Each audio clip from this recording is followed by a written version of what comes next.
Wala ka bang napapansin sa iyong mga kapaligiran? Kay dumi na ng hangin, pati na ang mga ilog natin.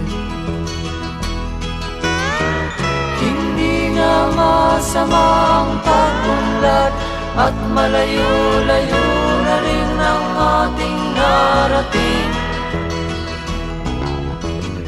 Ngunit masdan mo ang tubig sa dagat, dati kulay asul, ngayon'y naging itim.